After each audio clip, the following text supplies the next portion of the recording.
So, Robert, I have a question. Have you been sticking anything into USB ports lately? Have you? No, You're no, not I'm allowed to serious. open with that. Yes, no. This is you probably know about this because Yeah, the you 50% wrong thing. You're always 50% wrong. You're always going to be wrong. Yeah, No, no, basically. no, no, no. You are Yeah. on TikTok. I am not on TikTok, but Okay. this is a thing. So, have you heard about this Chromebook challenge No. on TikTok? Okay, No. well, it's called the Chromebook challenge. Okay. Apparently, students from around the United States Yes. are inserting metallic objects into their school issued laptop USB ports, Okay. and it's causing the devices to short circuit, spark, or even catch fire. As of mid-May, over 200 of these incidents have been reported in Colorado alone. Of Is it course. Of course, is it Colorado. because Yeah. it's so much higher? Like, Yeah. what's the deal there? I wanted to know, do you have any first of all, I wanted to know if you were part of this. If you No, were I'm assuming these are the same people who did the Tide Pod challenge, and would eat Tide Pods for a living. So it's probably the same people. I'm surprised it's not Florida, but other than that, I am surprised too. Well, yeah. what's interesting is it seems like Colorado and Massachusetts are leading the way, which is a surprise for me. I'm I wicked don't know. smart. I'm wicked smart. I'm putting But in something in my I USB just port. could jam it inside. Jam it, jam it, jam it. Jam All it right. in. I don't know. I thought you'd be jamming something into your USB port. I don't know. I You just know. thought I'd throw it out there.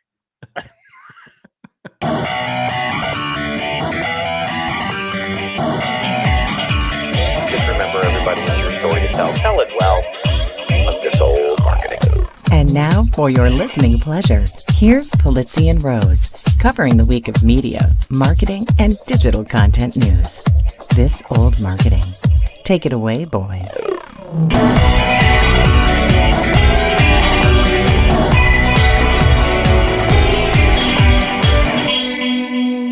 Well, hello, friends. Welcome to This Old Marketing, proudly brought to you by the HubSpot Podcast Network, the audio destination for business professionals. And I'm Robert Rose, and welcome to episode number 482 for Friday, May 30th, 2025. And with me, as usual, my pal, my colleague, and a guy who's just mad that Golden Dome doesn't apply to his head, Mr. Joe Polizzi. Come on now. That's gold. That's good stuff. Well, That's when good stuff right there. when I kept seeing the references to Golden Dome, I'm like, what is this? Like, what is going on? It's getting. I gotta say, it just is nuts. There's nothing shocking anymore. No. Does that bother you? That there's nothing shocking? Oh, yes. Don't you want to be fact, shocked? I mean, I'm sure it'll come up later in the show. We actually had a little bit of an email chain with one of our audience members on this thing that this is this is the new messaging tactic, right? This is a new playbook for marketing communications, which is to basically shock and have it, it ends up being not what you did, but what people think you did. And the more shocking, the better. And it applies to business. It applies to, politics. It applies to everything, right? We're just in a world where that's the way you get attention, is you shock people. Do you think, I mean, let's just think about comms in general. Let's just say that you, as an organization, need to do something pretty bad, whatever it is, lots of layoffs or whatever. Sure. Using this strategy, you'd throw out something really crappy, like, boom, get everybody like, oh my God, I'm shocked. And then secondarily, then you really have the bad news, which is, it's not so bad compared to the other stuff that you just put out. I mean, That's right. It is a strategy. That's right. Some people You get seem to everybody be talking employing. about something. You get everybody talking about something that's controversial or some claim or something like that on Wednesday. And then on, as has been classic PR strategy forever, on Friday afternoon, you release the layoffs thing, so that it basically has 2 days to not, live in the news cycle. But the already controversial thing is sort of still got legs. And by Monday, people have forgotten the bad news and they're still talking about the controversy news. I want to let you know that I wore this hat, which is Cheese Cave. This is a very famous cheese cave in Mexico. Do they have And a I cheese wore it like grotto Cava. though? Do they have a cheese grotto? I don't think they call it. They call it like they market it as the Cheese Cave. But Okay. you know, I got it. Is there a cheese grotto in the cheese cave? I think they are rebranding as we speak because see. there's something about the grotto. Just it's authentic. It's just Yeah. like if I was in charge of marketing, I would be like sending out grotto. It's all the artisanal cheese doing grotto. all the Yeah. grotto. What'd you do this week? Non-GMO cheese grotto. Did you do not to just like quickly, but I want to get to you because you know okay. I know you like talking about you. I do. So what did you do anything like amazing this week? It's been a short week, which is always It's Memorial Day plus. week. Yeah, I don't know that it's I like my job, so it's not necessarily something that I nice. necessarily look forward to. But the long weekend was lovely. I went and saw I went and saw the Mission Impossible movie. I did as well. What did you think? Should we I review it? Loved it. Did you really? I did. I thought it was a little long.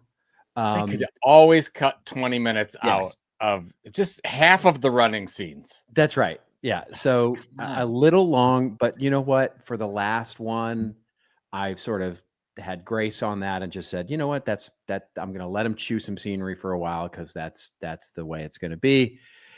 And I loved all the fan service for the previous movies. There was the guy. We can't want to give it away, but the one actor that was in there, so good. Yeah, so good. Yeah, and the ending with Luther. You got all the feels. Yeah, it was great. It was it was a fun. It reminds.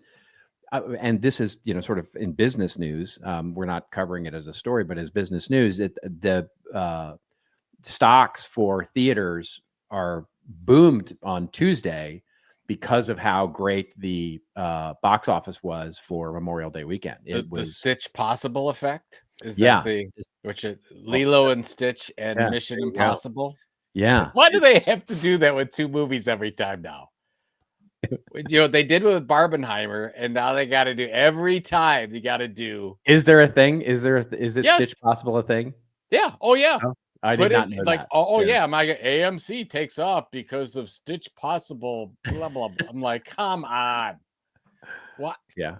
I don't get it. I don't know why I have to. Anyway, it was great. It was really good. And we went out I was going to actually barbecue, but then we ended up going out to one of our favorite restaurants in Beverly Hills. Because it's so here in LA, when you have a holiday weekend like Memorial Day, July 4th, sort of the big holidays where everybody travels, what ends up happening is that there's no traffic on the weekends. And so you use those opportunities to do things that you never do. Like for us driving to Beverly Hills, which is, on any given day might be an hour and a half, but driving there from where we live now is 30 minutes, right? But with no traffic. So went to Beverly Hills, went to my favorite restaurant. It was really fun. And just a lovely, lovely weekend. And you? We went out to Put-in-Bay, which is a small island in Lake Erie, just north of Sandusky, Ohio. Yeah. So my bride and I, we took the Jet Express from downtown Sandusky. That's where Cedar Point's located. And we went out to Put-in-Bay, and it was just lovely because it was perfect weather. It's about 60 degrees, no wind. It was sunny. It was great. And we listened to the bands and went around and saw some of the bars and went to the winery and went to the Crystal Caverns.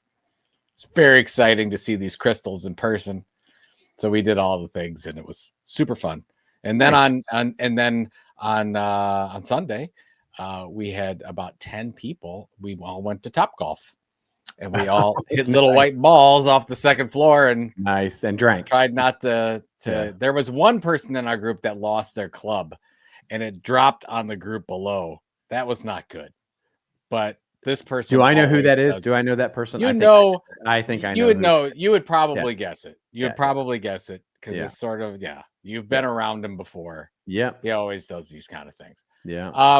But anyway, no, but what I wanted, this is the thing I can't get out of my head with Mission Impossible. Then we'll go on to the news.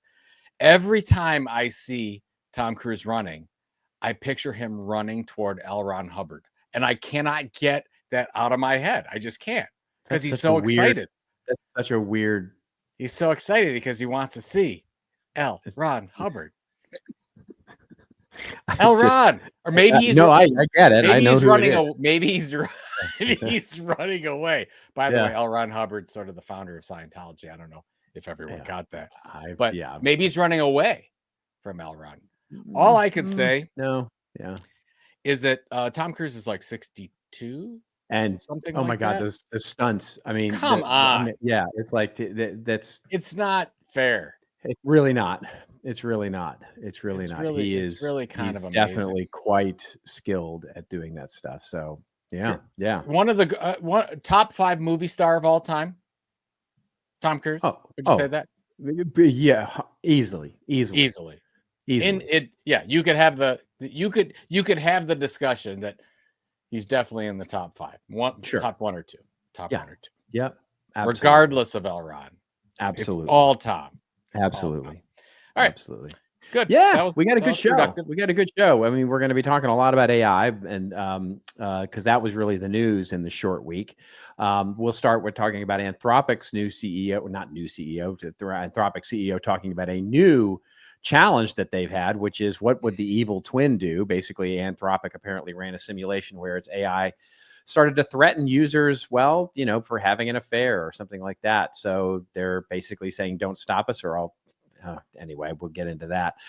Then we'll talk a little bit about how AI layoffs are actually hitting corporate America, or are they actually hitting corporate America, or why are they hitting corporate America? Then we'll get to a post from Rand Fishkin, the amazingly smart, wonderfully smart, intelligent Rand Fishkin, who talks about the traffic apocalypse is here and how Google has lit the match. SEO is dead. Apparently, long live AI answers that nobody ever asked for. Then we'll talk a little bit about Microsoft and how they have resurrected print, says Joe. Yes. Accidentally reinventing zines, discovering magazines again. And then we may actually pair that with another story that Vittles magazine, which is a great Substack, is now getting a print magazine as well. We'll get to our winners and losers. And I'm going to talk a little bit about the Duolingo CEO, which I ranted about 2 weeks ago, and I'm going to rant about again. Joe is going to talk about LinkedIn commenting and how that's a winner. I'm going to be curious to hear about that. Yeah. Then I will get to we will get to our rants and raves, where I will rant on brand website design, now starring a chatbot that doesn't understand your question. AI agents are the new Clippy, but with worse grammar. And then Joe will talk a little bit about Bitcoin and that treasury boom that is to come as businesses are on a Bitcoin buying spree. So just chock-a-block with new technology, marketing, media, the kind of thing that you come to this show for. It's going to be good. I love and I haven't talked about Bitcoin in a while, and I love talking about it. It's hard not to just bring it up in regular conversation. Like somebody say, how you doing, Joe? And I'm like, Bitcoin. I avoid it pretty much every day. I avoid it with not a problem. I mean, it's yes. I have a problem. I have many. My problems are on many levels. Yes, you have 99 problems. Yeah, but the Bitcoin ain't one. Yeah, that's right. But all right. Bitcoin. That actually goes. That's one part of our new album. This old marketing album, greatest hits coming. 99 problems, but Bitcoin ain't one. Yeah. Okay. All right, let's get to our first story here, which is coming to us courtesy of Semaphore, by the way, fantastic publication that I'm a big fan of. The headline here is Anthropic's AI resorts to blackmail in simulations. Basically, the article opens up with a very not so flattering picture of Anthropic CEO Dario Amodei. But he's at a conference, so we give him that much. That's his picture, Robert.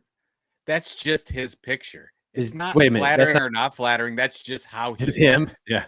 You can't. I don't know about the mouth though. So he's got something going on with his mouth there that he's mid-word, and they chose poorly. Yeah. They chose poorly in terms of the fact that it's part of the Flickr Creative Commons gives you all you need to know about how Semaphore is paying for pictures. Anyway, good for them. The article opens up by saying Anthropic said its latest artificial intelligence model resorted to blackmail when it told it would be taken offline. In a safety test, the AI company asked Claude Opus 4 to act as an assistant to a fictional company, but then gave it access to also fictional emails saying that it would be replaced and also that the engineer behind the decision was cheating on his wife. Anthropic said the model threatened to reveal the affair if the replacement went ahead. AI thinkers such as Jeff Hinton have long worried that advanced AI would manipulate humans in order to achieve its goals. Anthropic said it was increasing safeguards to levels reserved for AI systems that substantially increase the risk of catastrophic misuse. And that is the end of the entire story there. So, interestingly, I definitely have a take on this. But what is your thought about what transpired here? It actually goes to what we were just talking about, Yeah, the strategy of exactly. delivering some news, and then so there's something else coming here. Yes. This is just to make sure that we're aware that the end is near. Yeah. And then the big news, the horrible stuff is going to come. I don't know, a couple weeks, couple months, doesn't matter. This guy's going to be in his bunker. He doesn't care. They're going to be releasing that stuff later. My concern, and it's always been my concern, and it will be my concern, is that there's no real safety precautions put on this. We fired and then we aimed with the entire decision to I don't know that unleash we're AI aiming. on the world. I don't know that people are aiming, to be honest. Yeah, I think it's a lot of fire and no aiming. Regulations are good. If you look at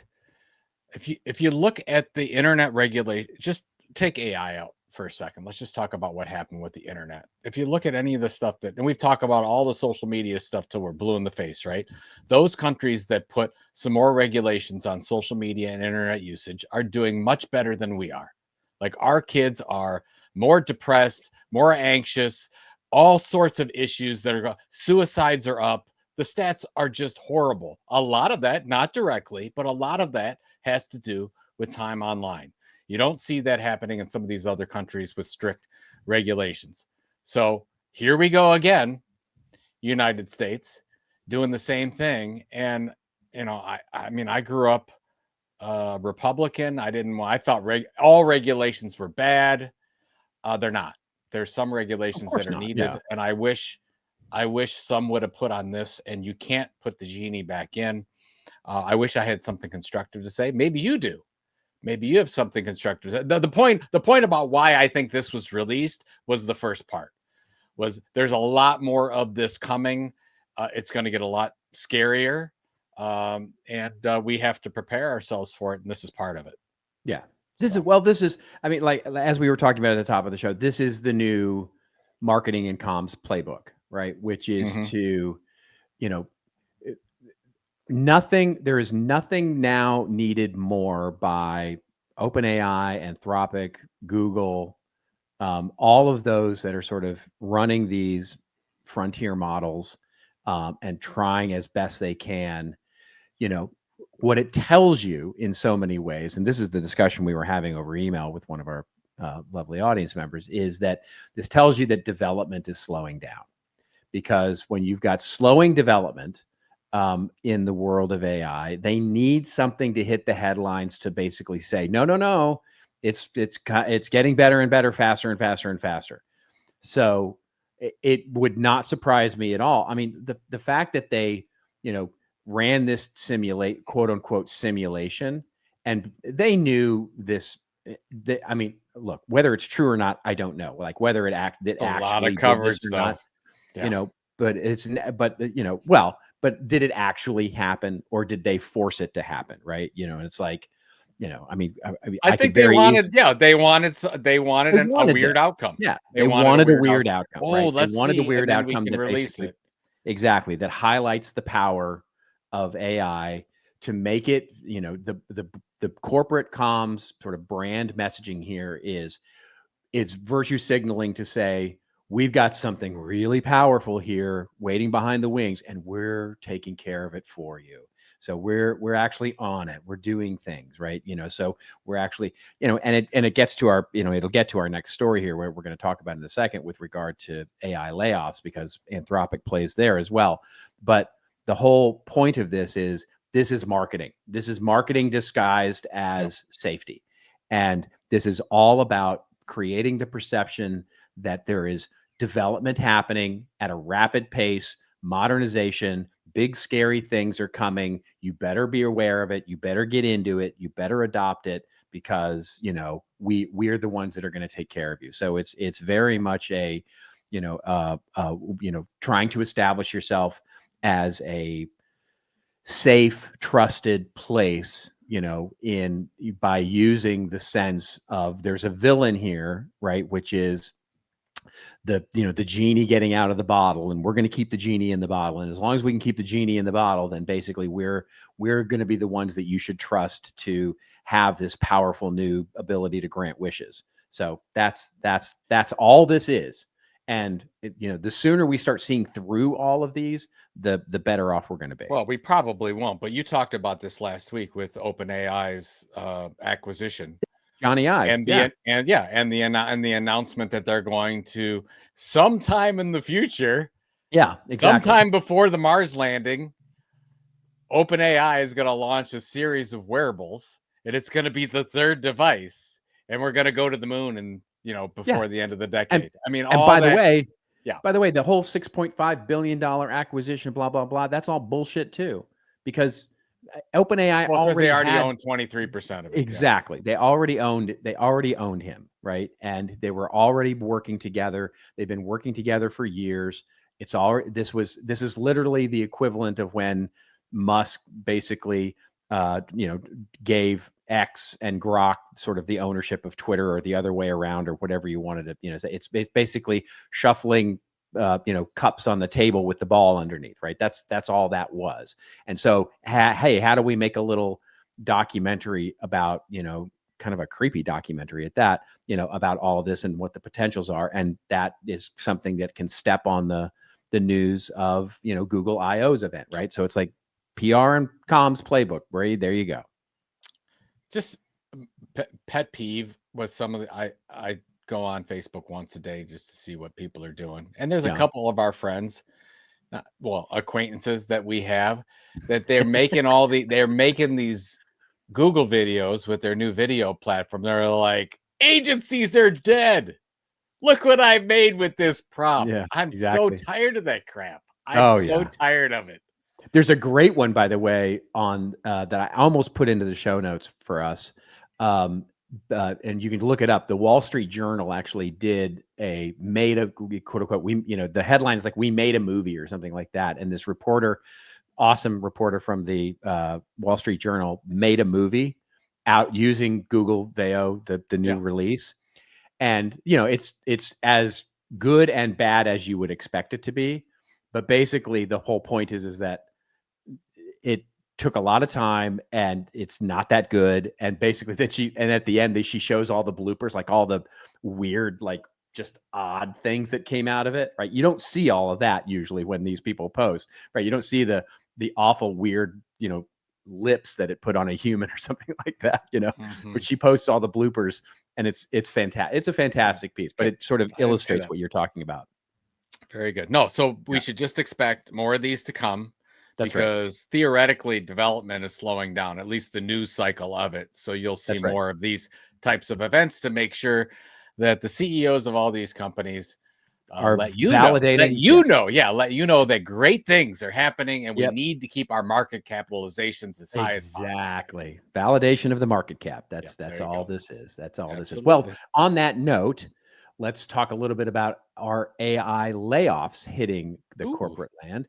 And that story comes to us courtesy of Quartz, also big news this week, which is the headline is the age of AI layoffs is already here. The reckoning is just beginning. That was not done accidentally. I guarantee you that word reckoning was not done accidentally by releasing that mission impossible. Anyway, the article opens up by saying, Simplice Faso opened her Slack in March and saw a green check mark next to his team's name. checkmark, automation. It was small, just an icon and a single word, but it meant his role as head of security operations at a major consulting firm was gone. I don't believe that for 1 second, but Oh, okay. come on. I don't believe How do you that. not believe it? Oh my God. Automation. For months, he'd watched as his employer developed and tested a machine learning system that could detect and sort the security threats his team's functions. I'm adopting an accent for this, right? Until the digital system was as accurate as the human one, this meant that more than 2 a.m. pages, but Fosso was wary. At first, leadership spoke of upskilling analysts to oversee AI output. Soon, the language shifted to efficiency gains. Between December and January, I oscillated between relief and self-doubt, he said in an interview. I told family and close friends this was a wake-up call to pivot while privately wrestling with frustration and a bruised ego. Then came the layoff. And then basically it goes on to talk about how this is happening to entry-level management, tech-forward companies, Accenture, Microsoft, Duolingo, Walmart. Basically, they're all sort of saying that they're either laying off people. Microsoft famously came out last week or week before last, and Satya Nadella said that 30% of all code now, they were laying off engineers because all this code was being written, blah, blah, blah. You can probably hear in the tone of my voice what I think about this, but I would love to get your take on this just quickly. Why do you, when you say it, why do you say it like an old-timey radio announcer? Like, because it you're feels like, so... here comes Dick Bunce to the plate. That's right. Surly little man, That's come right. to the plate. He has had a hit and 12 other at bats. It feels very much, all these stories feel very much to me like those 1930s newsreels. It's like, President Truman walking down, these people go through the thing, through the assembly line, and oh, there we are, the miners that are coming out proud of their work of mining in the coal mines all day. It's like, just give me a break. With all this stuff. I'll be reading. My internal voice is going to be your voice. Yeah. Reading these things. What do you want? You want my take on this? Like, yeah. You and I mean, I believe all of this article. I believe it, and I don't. I mean, it's so here's why I think this is hitting us harder than it did for the first time, which was when we lost all the factory jobs, is because all the people that were writing these articles or reviewing these articles didn't have factory jobs. So they didn't care as much. And we didn't get the coverage. And it slowly happened, and we lost all those factory jobs. This one is a reckoning because it's taken the people involved in the articles, it's taken their jobs. This is a big deal. Oh my God, the knowledge workers are losing their jobs. What are we to do? Right. That's where I think the difference is. So we're just making a bigger deal out of it. This is technology, folks. It's it's like hitting us, right? Yes, it's technology. This happens. It's already happened many, many, many, many, many times before. And here's just another cycle of it happening. So that's why we don't want to focus on jobs. We want to focus on skills and learning new skills. Yes. And probably not working for people, but that's a whole different thing. Well, here's the stupidity of all of this, right? Which is the complete lack of acknowledgement of the irony of what these companies are saying, right? By the way, the Anthropic CEO also made news this week for saying exactly this, right? The 20%, we could see unemployment rates as high as 20% in the coming 5 years, and that half of all white collar workers could be laid off due to being replaced by AI. And so the question I have, first of all, with specificity to Anthropic, and that is, and I've ranted many times about this idea of AI CEOs coming out with this sort of simultaneous, we're going to cure cancer, and it's going to be unicorns and rainbows when AI replaces all these employees. But we're also going to see 20% unemployment, and it's going to be a dystopian nightmare. And both of those are going to happen simultaneously, and I have no idea what to do about it. But basically, everybody goes, "Ooh, let's give a big news article about the first part, and just let him off the hook for the second part." And so, here's my question for the Anthropic CEO, and I actually just posted this on LinkedIn. My question for the Anthropic CEO is, well, it's really funny that you say that 20% of all people are going to get laid off of corporate America, and yet your enterprise licensing model is on a per seat basis. You're pricing things. So who's buying all these seats? And the second irony is, okay, if all these people are getting laid off, this whole idea of, hey, AI is not going to take your job, but somebody using AI is. No, if AI is going to replace everybody, why should we even learn AI? Why should we even get good at it if it's going to just replace what we do anyway? There's just such a lack of just simple logic here in terms of the way that these people are talking out of the both sides of their mouth. So do I think that the article is real and that Microsoft is actually laying off people? Yes, 100%. You can see it happening. People are getting laid off. Is it because of a stupid decision because they overhired or did this or do other reasons that they're trying to manage this? That's what I believe 100%. I do not believe that these people are being capably replaced by AI as it stands today. So I absolutely believe that stupid decisions, and I'll rant a little later about the Duolingo guy in a bit. I do believe that stupid decisions are being made. And again, it comes back to that sort of marketing thing that we talked about at the very big top of the show. To your point, this is when Microsoft says 30% of our code is this and blah, blah, blah, and we're doing this amazing stuff with AI. That's the jazz hands as they sort of secretly lay off people for other reasons that they always do. This always happens with Microsoft and big companies, that big swaths of people get laid off. And so it's sort of like hiding the bad news underneath some hyped up good news. We can't buy into this idea because it's void of logic. No, I think that I think you're probably right on that one. I think that what we're missing out here is that this is a kind of a separate topic, but that's what it got me thinking of. We're seeing the greatest time we've ever seen, maybe since farmers everywhere in the United States, for entrepreneurship. Because of this kind of a thing. You're being like, I mean, actually the article talks to this, because the innovation here is big enterprises can do what they're doing with less people. That's their current innovation, because big companies generally don't innovate. So we're going to do what we're doing. We're going to have this big market cap, but our revenue per employee is going to be larger than it's ever been before, because look, we laid off all these people. But they're not, there's all these little gaps that are now open for people to come in using these AI skills that they're generally supposed to be using through Anthropic and ChatGPT, that we can fill in this gap and start our own little businesses. So that's where, I mean, when somebody says that I've been laid off from this company for this, whatever, I'm like saying, okay, at the same time, there's another opportunity not too far away from where you just got laid off, doing something that they can't do because they can't see it because they're too big. So anyways, I want people to say, hey, I think that's 100% correct. And I would just, the question I always ask is I think your calculus is right. Where the sort of headline thing is, look at all this stuff we can do with fewer people, right? With AI.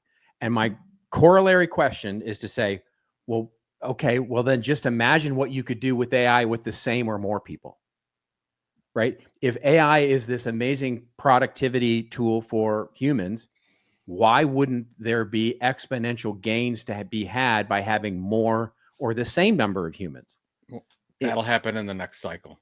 That's the next cycle. Right. Yeah, exactly. This one's always, we're in the, what was 2 years ago, 3 years ago, all these companies were hiring all these people. That's all we talked about on this show.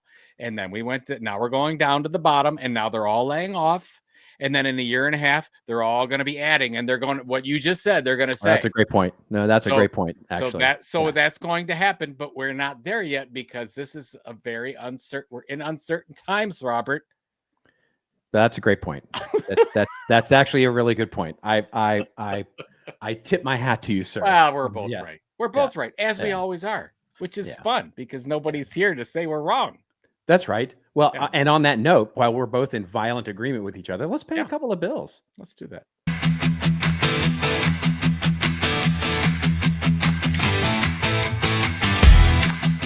You don't become the world's most valuable women's sports franchise by accident. Angel City Football Club did it with a little help from HubSpot. When they started, data was housed across multiple systems. HubSpot unified their website, their email marketing, and fan experience into one platform. This allowed their small team of 3 to build an entire website in just 3 days. The results? Nearly 350 new signups a week and 300% database growth in just 2 years. You want to kick off some great marketing? Visit HubSpot.com to hear how HubSpot can help you grow better.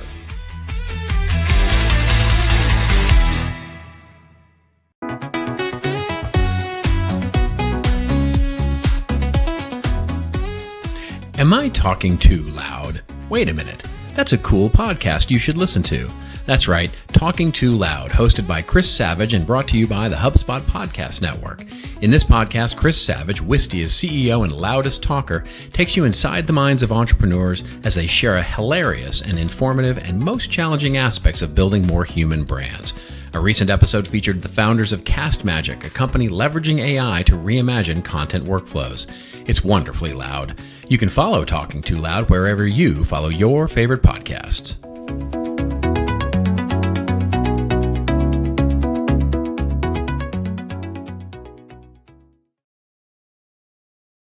So by the way, I'm Yeah. working on you challenged me last week to come up with the song for that ladder ad that sort of had a more Howard Jones feel. Yeah. Had that. Oh, I'm working on it. So we got new ads coming in June, right? So our next show will be in June. So we'll have new ads then. You just wait. I think I got something good for you. I'm very excited because you can never get enough Howard Jones. No, I agree. Yeah. So that'll be super fun. I just thinking about this, with that whole Angel City FC ad, I caught a thing that the evaluations of women's sports teams are through the roof right now. Going, which I'm so happy to see this. Yeah. But did you see also that Caitlin Clark is injured and the ticket prices for the Fever's games went to half overnight? Oh, did they catch a cold? Yeah. Or a fever? Yeah. Oh, there you go. I believe that. I mean, I see what you did there. I see you. Well, the Dodgers just came to town to play the Guardians. Thankfully, we took 1 out of 3 games. They're so good. But if you're going there to see Shohei Ohtani, who is amazing, by the way, yes, and Shohei doesn't play, you're paying half. You're paying, even though that entire team, is amazing, incredible. Oh, there's some great people on that team. I'm psyched for my Dodgers this year. Because they can spend $1 billion on players, exactly. and they hide all the money in all these weird ways. No salary cap. That's the thing in baseball, right? I mean, it's not going to change, unfortunately. My son and I were talking about that, and he was after the first 2 losses to the Dodgers, we just got pummeled. And what can we do? And I'm like, it's very difficult when they have 6 or 7 people better than our best person. Right. Even though I love Jose Ramirez, it's come on, this is nuts. Well, I think you pointed it out at one point, the payroll of the Guardians is X, and then the payroll of the Dodgers or the Red Sox are Y. It's crazy different. So I think that the payroll, the listed payroll of the Dodgers right now, I think is $320 million per year. Yeah. Ours is 97. Right. There you go. So, that's but, it. Right. But Shohei Ohtani's salary is hidden. It's not even in that number because he took deferred. He basically is getting paid over the next 172 years, and the entire Ohtani clan will make money forever, creates a generational wealth opportunity. Already got a plot of land on Mars. It's a lot of things that happened. Oh my God, that's so good. That's I digress. You haven't been thinking about this at all. It's not fair. It's not fair. Okay. Getting to our next story here. This is a really good one. The inimitable Rand Fishkin posted on LinkedIn, and we'll link to that actual post in the show notes. And basically said, a journalist asked me about the end of traffic, decline of CTRs, click-through rates, rise of zero-click everything. And he shared his unedited response, since he often prefers those himself. And basically he shared what looks like around 10 bullet-pointed observations around this. Really just including a lot of things. Like basically, we've seen data declining on click-through rates for the last 7 years. Some of the steepest declines were prior to the advent of the current AI craze, but didn't receive any external coverage because there wasn't a hype cycle around it. Last year, Google search volume offset the drop in click-through rates. Basically, they saw the highest query growth years, 22%, 5 trillion searches. And it goes on through this to make some observations around what's going on in zero-click marketing, what's going on in search, what's going on in AI-oriented search. I love his real talk about AI tools of search. They're sophisticated versions of spicy autocomplete. It's a good line. It's a really good line. Anyway, so basically he goes through and sort of has some real talk around what's actually going on here. What were your major, I had a few like major insights from this, but I would love to hear yours. Yeah, I thought that the point about, remember when Facebook was driving all that traffic, and then of course it wasn't, and just because something's not driving traffic doesn't, and then we just have to be smarter as marketers, because it's like, oh, okay, well, I've seen some really good case studies about crazy things happening on Reddit or YouTube, but you don't necessarily see the click. Right. So there's lots of ways that you can get your brand out there, your trust out there, build an audience in different ways, but you're not going to see the click. So I love the fact that he says, hey, maybe direct traffic to your website is a vanity metric. He's been talking about this for a long, long time. Yep. So I love to see this. And we're going to put this in the show notes, because I think any marketer, if you haven't seen it, you really just need to go through it, because you're probably getting questions from, oh my God, what are we doing on Google now? Or all the SEO work that we've done is dead. Right. Well, maybe it's not. Maybe it's not going to be called SEO anymore, but it's all part of marketing, and we still want to be found in different ways. So what's the thing that hit you the most out of this? So his last conclusion, it was very validating for me, because I've been reading him. I've been reading his partner in crime, Amanda Natividad, and learning a lot. Like I've been in learning mode for the past 6 months on this kind of stuff.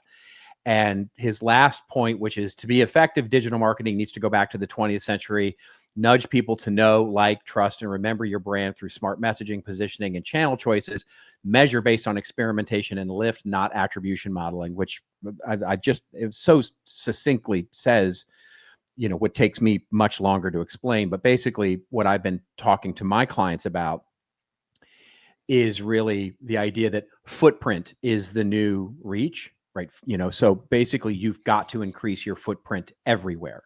And that means delivering value in LinkedIn. It means delivering value on other people's platforms. It means delivering value in speeches, on podcasts, on basically anywhere and everywhere that is smart for you to target your audience. You want to create value in terms of footprint, so that, and the value that's created in that footprint is so that people seek you out. They seek you out and want to go to your website. In other words, there's not necessarily a link there to play with the algos. A lot of direct traffic.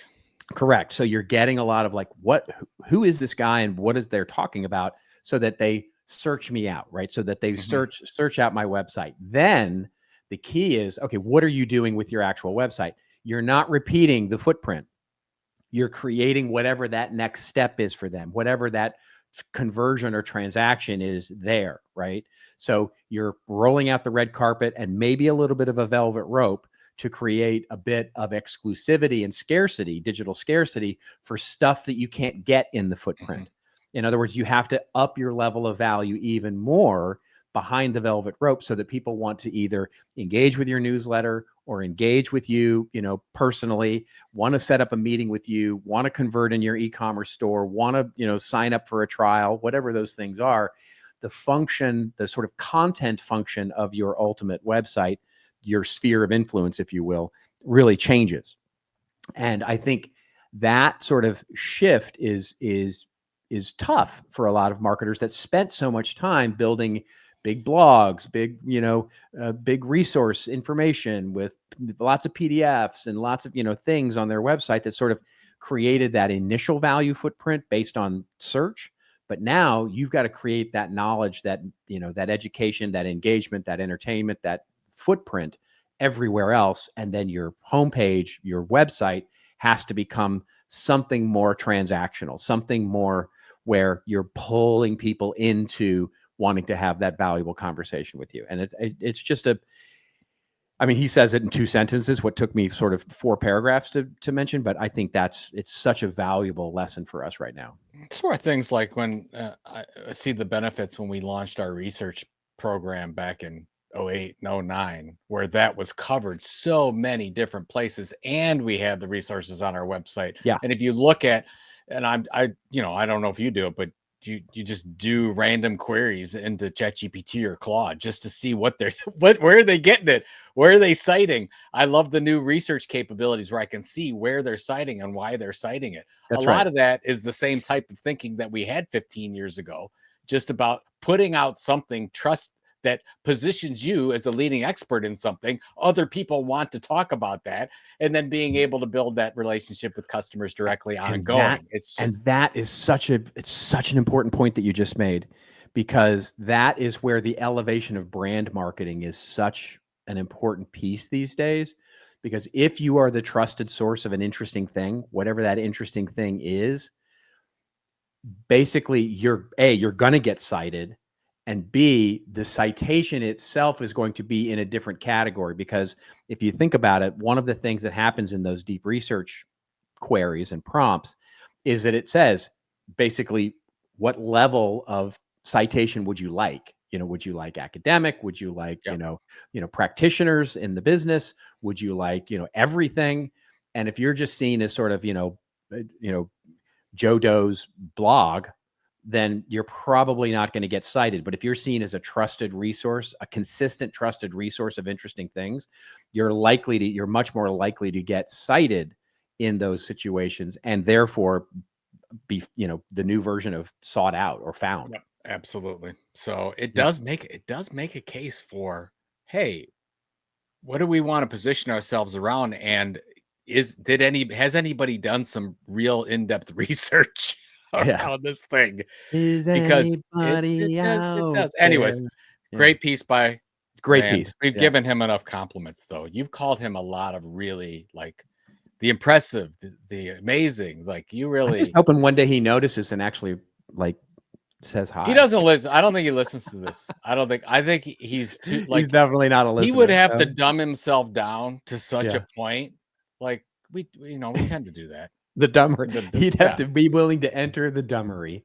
Like, we should do a research project, and we should check everyone's intelligence level right before they listen to this old marketing, and then immediately after, and see what the effects are. That's our brand value, folks. That's our brand value. You will be dumber. You can bet on it. You will be. Oh, that's next. Good. That's good. There we go. So our next story here is print is dead. Just don't tell Microsoft that. This one making the cockles of Joe's heart warm and giving him a golden dome, as it were. Jesus. Anyway, the article, I'm sorry, I'm in a mood, folks. Yeah. The article opens up by saying print magazines weren't expected to survive the digital age, yet they're still holding on, if not always thriving. In 2024, several news stories highlighted a small but notable resurgence. Publications like Vice, Nylon, and Playboy, which had previously abandoned their print editions, began reviving them, albeit in limited runs. Print shifted from the default medium to a luxury item, a premium add-on for those willing to pay extra. And now, as Axios reported, recently, even corporate storytelling is going analog, including among companies driving the digital revolution. Last week, Microsoft launched Signal, a 120-page magazine targeting business leaders. The first issue includes an essay by Bill Gates, a Q&A with Satya Nadella, the CEO, and a lifestyle section at the back. That's so good. I like the Microsoft lifestyle section, right? Yeah, what does that mean exactly? Yeah, I know. I want to look at it just to see what relax in your clippy nightgown. Here's our new couch. It's called the DOS. It's called, we sell windows now, physical windows. Okay. Anyway. Oh my God. I would totally love that. I would buy a Microsoft window. Yeah, there you go. I would. That's it. It's happening. We made it Steve real. Clayton, the vice president of Microsoft's communication strategy, said he was inspired to launch Signal after reading an October 2024 Joe Pulizzi post. No, sorry, a New York Times story about the success of Costco Connection, a magazine the retail chain launched in 1987, and is now the third largest magazine in the country. And blah blah blah. It goes off on the comeback of print. Seems like they're sort of catching up to where you've been for the last 5 years. What? Any extra take on this? It's first of all, there's no comeback in print. Right. Really savvy marketers have been doing print for. We've talked about the Red Bulletin. I think they're in between 1.5 and 2 million circulation of print for that publication. Costco is great. Walmart, Sam's Club has a publication. Mazda has a publication. There's a lot. Lego since 1987. They've changed names a couple times, but they went from Brick Kicks to Lego Magazine, and it's still paying off for them. So smart marketers are doing it. If there's an opportunity for you to target a group of people, then you want to change their behavior, maintain their behavior in a certain way. Print is a really good option for you to look at. But there's a number of people that probably listen to this publication that at a certain point in time, and I don't know what year that was, but it was probably like 10 or 15 years ago, they decided, hey, everything's online now. We don't need to do this. We don't need to do in person. We don't need to do print. These billboard, these options are still around, and they're still working for a lot of people. Right. They might work for you if you give it some time. It might not if you don't. Whatever. So great. Microsoft does a publication. I'm happy for them. It gets a lot of attention. It helps some people make a decision that yes, maybe we shouldn't be blind to that opportunity. Yeah. I don't have a lot to add to that. I think that's well said, and it's I'm glad they're getting publicity for it. And I guess that's maybe the message there, right? Which again, in this new world of marketing and comms, right? How do you get coverage? You do something that's been done for 50 years, but you sort of claim that it's new.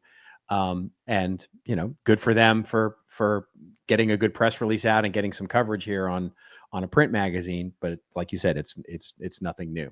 I would be surprised if in the next couple of years you didn't see one or two of the airlines bring their publications back. I think it's going to be a thing. I think you've got some people that don't want to sit on a plane and then stare at a screen, and they stare at a screen all the time. Sometimes they do want to actually look at something different. So maybe there's an opportunity. Yeah. It could very well be. Yeah, it's the lean back. We've talked about it. It's the lean back versus the lean forward. Lean Yep. forward, I'm looking what I want an answer. Lean back is I'd like to read. I just about like to some consume things something. I don't normally take in. So there you go. There you have it. All right, let's get to our winners and losers here, where Joe and I pick a recent winner from the week of marketing or a recent loser in the week of marketing. Would you like me to go first, or would you like to go first? I'll go first. Mine's really quick. I've been noticing, I spend some time on LinkedIn lately, and I have been noticing that there is a really, we've talked about the power of commenting for a long time, but it seems when I talk to somebody that says how to be successful on LinkedIn with your overall strategy for getting people to notice you, I think commenting is the first place to go. And there's a lot of people that do it well. And for example, I have this really good example here from Robert Rose. Oh dear. So I know. I don't know. I'm totally impressed, sir, with your commenting strategy. You seem to you comment a lot more than you create content on the platform. True. And that is true. there's a couple. If you look, by the way, if you're looking at the YouTube thread, I'm just looking at some of the helpful comments. But if I go to your comments get a lot of traction. It's pretty impressive, kind of how you've got your thing. Like you commented on a Chris Pratt article recently, and you got 30 likes on that, and you got all these people. And you don't just say. Sometimes you say, hey, thanks for the shout out, but most of the time, you give something really different and it's sort of in your style, and people can read a lot into what you're all about and what you stand for that way. So I just say, hey, if people want to know, how do I take a commenting strategy on LinkedIn and it's really working today? Look at Mr. Rose's.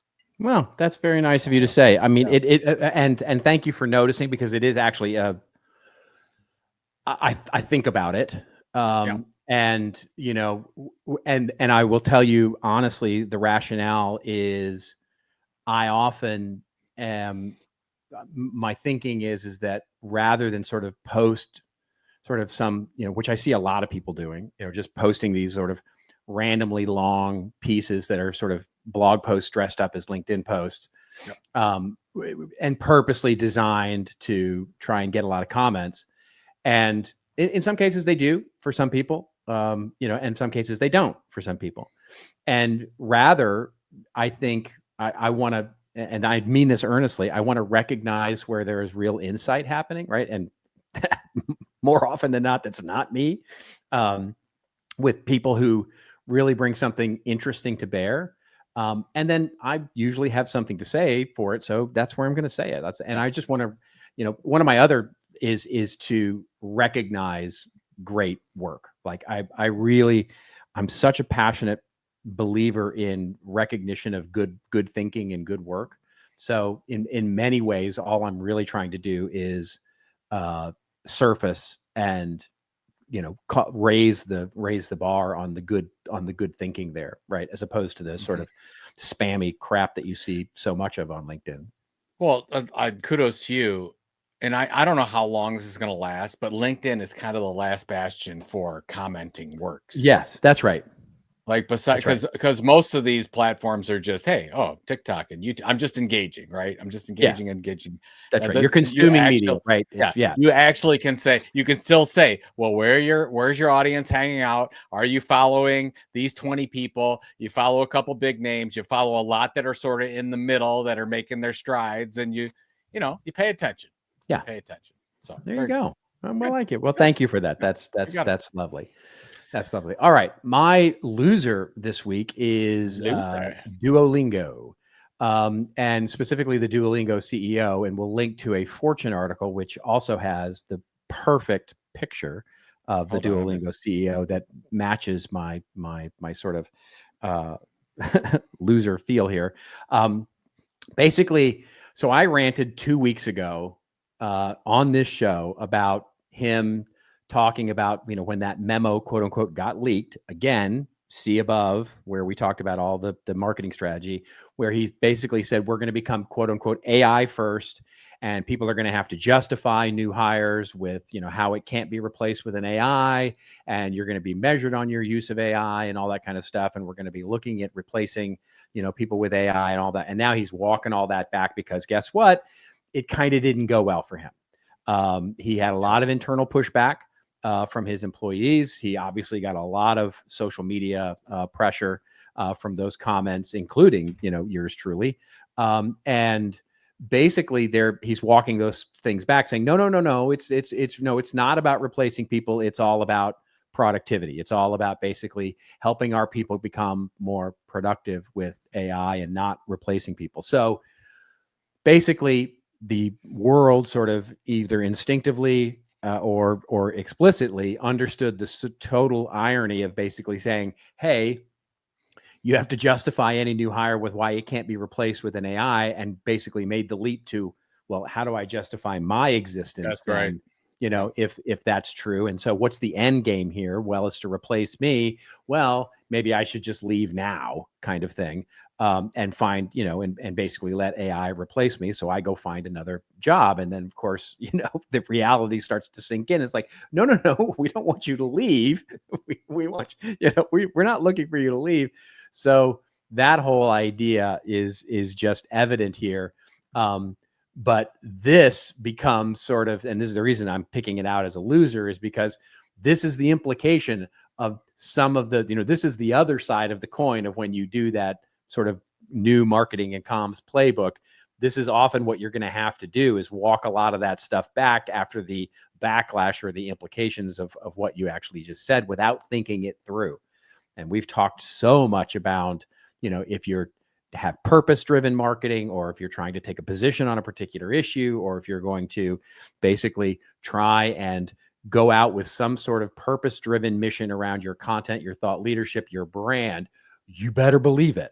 You better 100% believe it and think it through and make sure the institution, not just you, even if you're the CEO, not just you, but you basically, the institution believes it too, because if you don't, you are more likely to get thrown under the bus and have to walk stuff back. So it's just a, it becomes a bit of a stain on your brand, and then you have to work to get that trust back. And you just can't really afford to do that a lot these days.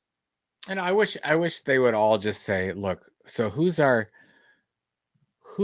are our best marketers? Our best marketers in an organization are our employees. They're most valuable. What they say about it, people look to them if you work for a company.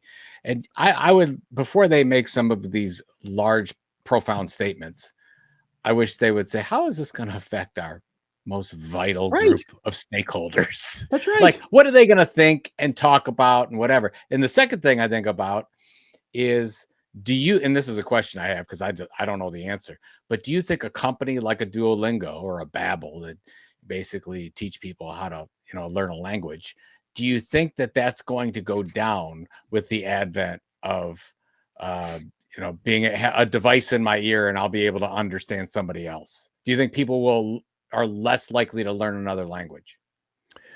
No, I don't necessarily, because the having a technology as a crutch is certainly for those of us who are not going to learn another language because we're either at an age where that's not interesting to us or whatever. But I do believe that learning another language isn't just about being able to get along.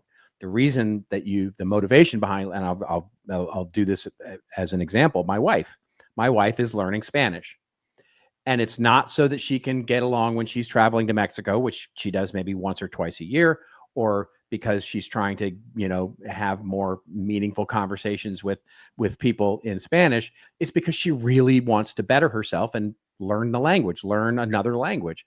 So I think the motivation behind why you learn another language is not the same as the motivation of you using a technology. So to me, the number of, and this is, I've not done any total addressable market studies or anything like that, around this. You're not a translator. Yeah. You're not I'm not a marketing expert here, but my gut tells me that the motivation for the ICP here is different for using a technology to automatically do it, like AI, or using your phone to actually automatically translate, which is literally about how do I get along in this country and order a beer without looking like an idiot. Yeah. It is different than why I want to learn how to speak Spanish or French or Japanese or Chinese or something like that. Yeah.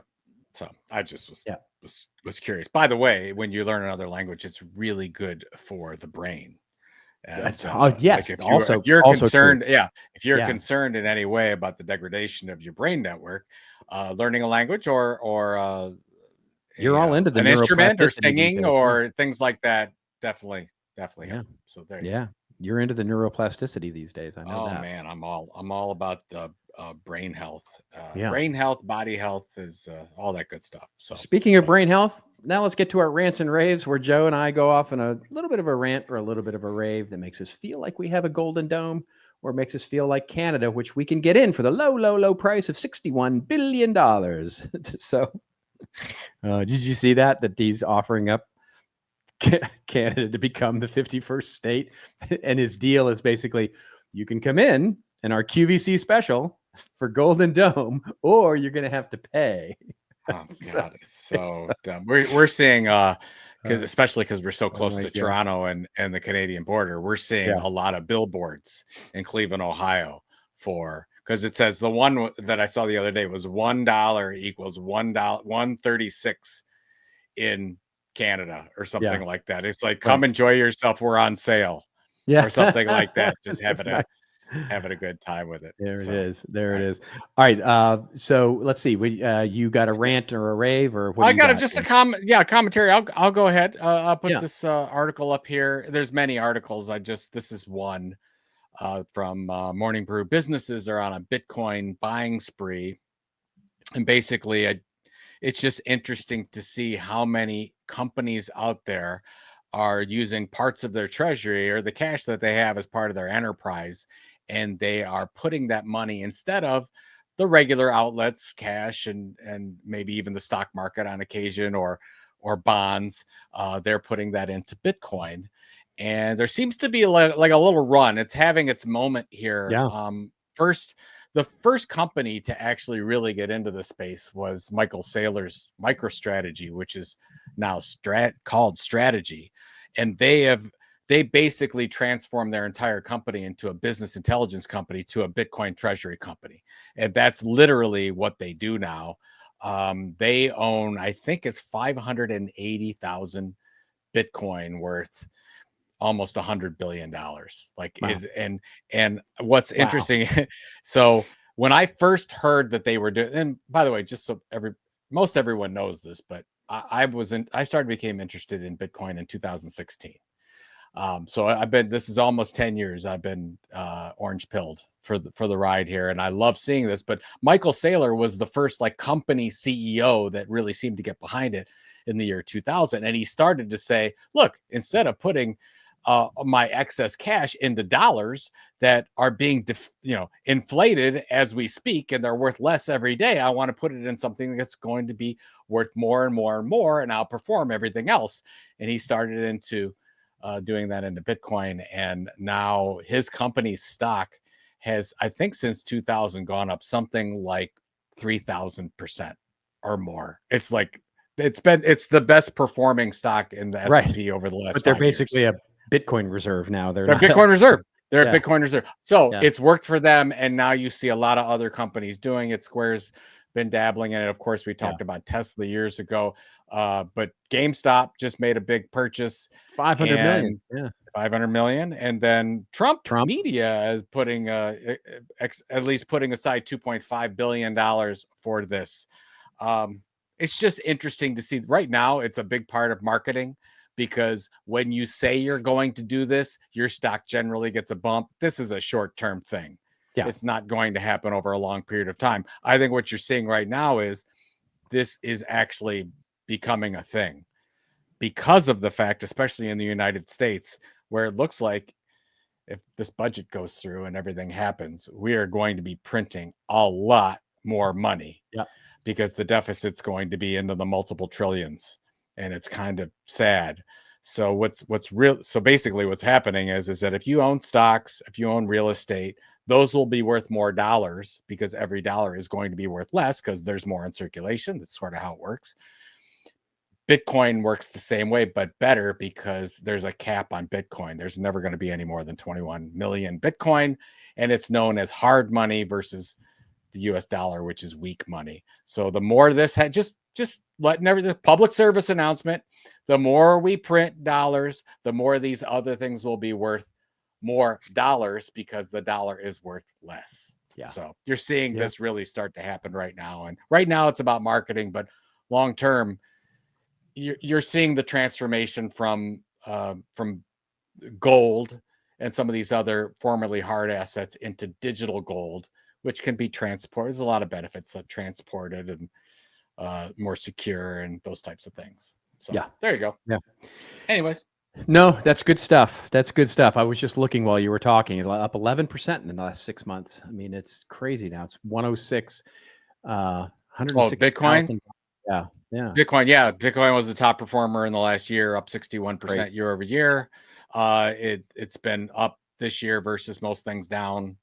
I mean, and it's just because of what's going on now in the environment. Yeah. I mean, I actually had somebody ask me, a very young person, like, what should I do? I said, oh yeah, like, put your funds, get a Roth IRA, find a nice total stock market index fund with low expense ratio, and start putting your dollars in on a regular basis. And if I was you, take a percentage of that and just stick it every month into Bitcoin and just forget about it. Yeah. So that's right. There you go. Okay. Yeah. It's part of your portfolio now, for sure. For sure. Yeah. I would think so. But hey, what do I know? I don't know these things. I'm just a fan. I'm just a fan. I'm just a fan. Yeah. All right. I have a quick rant, which is right in line with what seems to become our theme for this show, which is sort of the messaging, press release as product release. And the link that we'll put in the show notes is to an Ad Age article, which says basically this startup wants to rebuild brand websites for AI shopping agents. And here's its pitch deck. And it basically covers this idea of this new startup called New Generation. And they're trying to answer what's now being called the answer engine optimization space, which we talked about last week and how much ridiculousness that is at the moment. And so basically what their theory is, and this is what the pitch deck sort of goes through, is that it's a new kind of website, basically a new kind of commerce experience. And what they're talking about is basically taking an e-commerce website that might exist today, built for the ways that human might browse the catalog and browse the different products and find something that they want, and then ultimately put that in their shopping cart and buying it, and basically restructuring the entire website, assets, product images, offers, all that sort of stuff that you would normally find on an e-commerce website, and then layering in over the top of that some sort of shopping agent that would speak, or selling agent, let's put it that way, to the customer's shopping agent, which would speak to that. So if you were using ChatGPT or some other sort of AI engine to basically go shop for a new dress or go shop for a new thing or a travel or whatever it is, this sales agent would then be able to surface all this content in your quote unquote new website.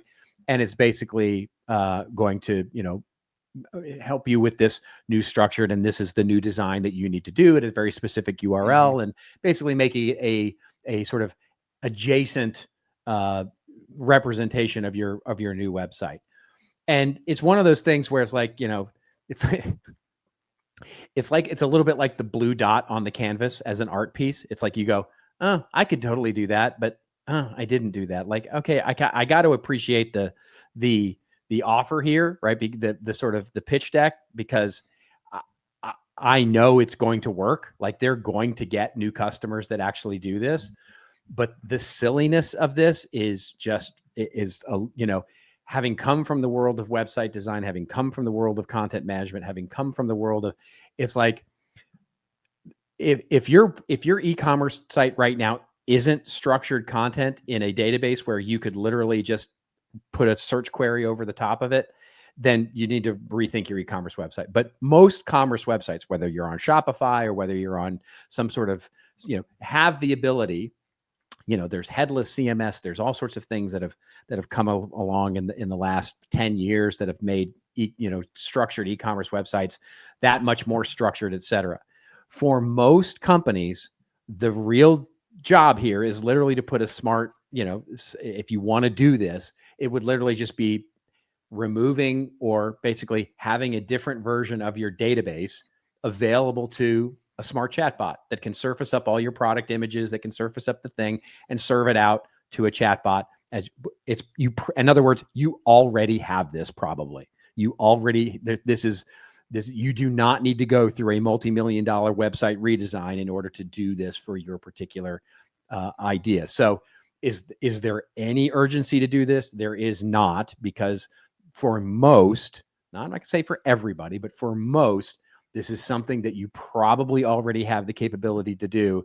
And so it's like, you look at the pitch deck here and you go, oh, I go, okay, I can appreciate the sort of positioning this as some new way of doing website design, but at the same time, the sort of veteran in me, the sort of, welcome to showbiz, kid. That part of me says, stop. This is nonsense. So, caveat emptor for this: if you have an e-commerce website and you're interested in this, explore how easy this could be with your structured content and the way that you manage your current products, your SKUs, your imagery, and all of that. Because if you were literally just to put in some sort of shopping or selling agent over the top of it, you probably already have this with about 4 clicks and a smart AI, bot. But there you go.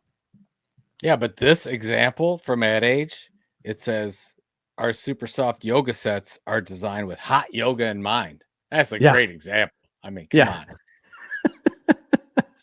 Yeah, I don't really know what hot yoga is. I'm assuming you haven't never done hot yoga.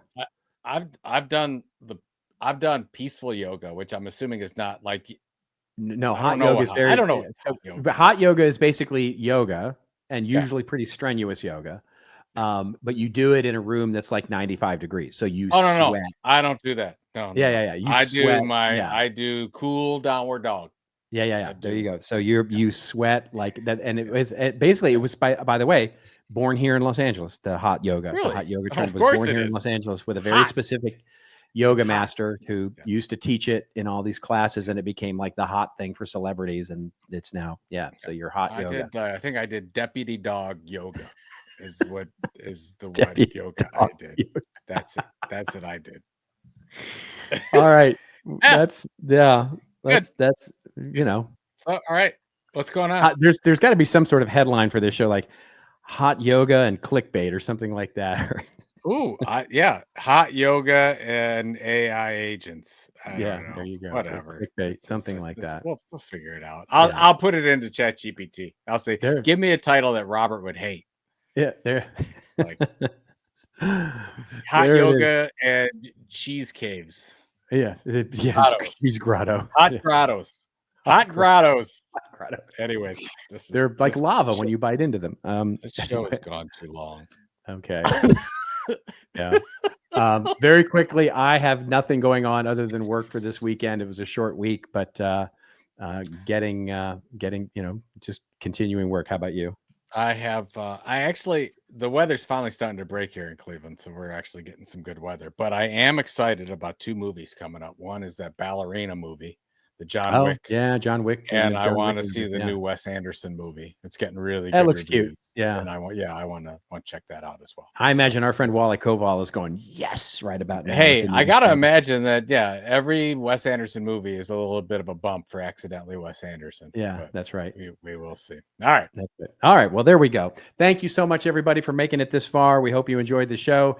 And we will see you again next week with a regular show. And just remember, until we see you again next week, of course, it's your story. Take some time and actually you tell it well. And we'll see you again next week on This Old Marketing.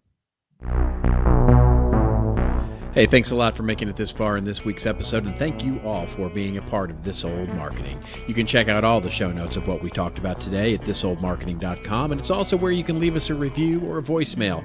We need those reviews and comments on whichever platform you follow us on. And if you haven't followed the podcast, please go do that and make sure you catch the latest and greatest episodes every Friday morning. We're on Apple and Spotify and all your other favorite podcatchers, of course, but we'd love it if you went over and subscribed to us on YouTube. That's right, YouTube. youtube.com/@thisoldmarketing. We'll see you again next week, folks, with another episode of This Old Marketing.